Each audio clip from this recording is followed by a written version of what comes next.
So this is a quick how-to on the Campo 200,000 BTU heating unit. Very simple to deal with. Quick couple things. Make sure your power's on. Make sure it's got a nice good connection. I tend to make sure that it's wrapped just in case the extension cord gets pulled, tripped over by mistake. This won't disconnect. Thermostat plugged in directly to the unit. So let's go on our step by step. So we're going to start off by going to the tanks. On a 200,000 unit, gets a manifold, 2 tanks minimum. So we'll just make sure we go ahead, turn these things on.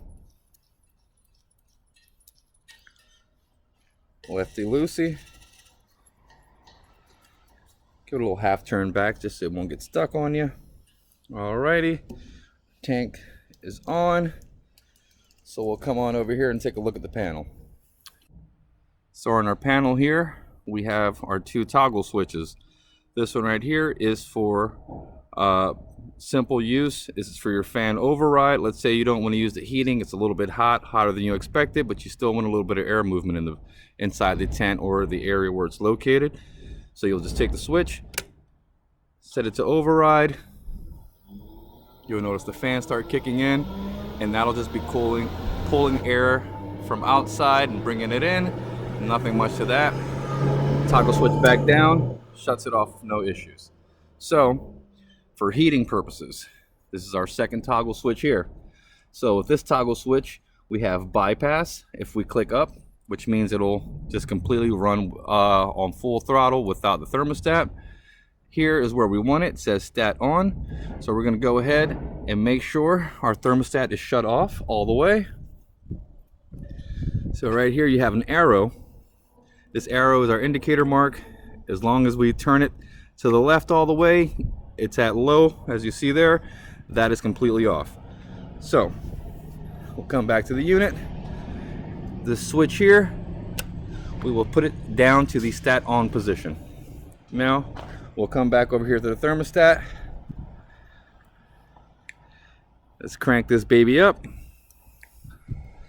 I like to start it off at about 80. So you'll hear the unit start to kick on. What it's doing right now, it's purging all the air from the lines. It takes a little bit to do. It's a 25-foot hose, 1-inch diameter.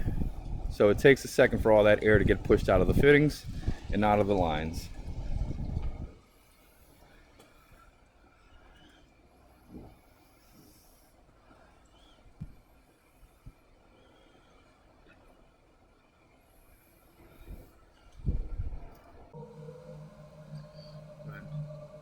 You can hear the flame kicked in now.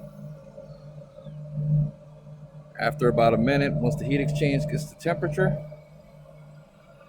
you'll notice the fans kick in.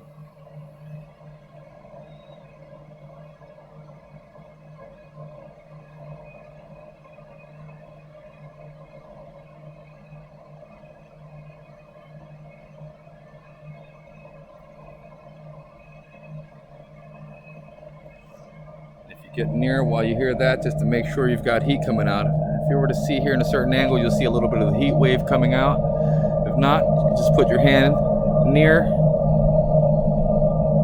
and you'll feel the heat coming right on out of there. Any second now, this fan should kick in.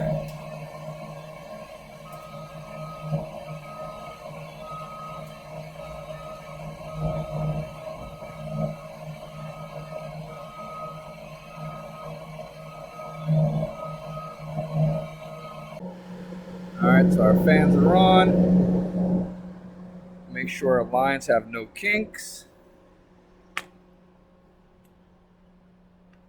You see the air blowing on the tarp there. So shutdown procedure. We don't touch anything here. We go straight to the thermostat. We'll turn our thermostat down all the way. So you'll notice that the fan stays on. That does that for a reason. That is so that the heat exchange can cool down properly, and so that you won't have any issues with cracking and damaging the unit in total.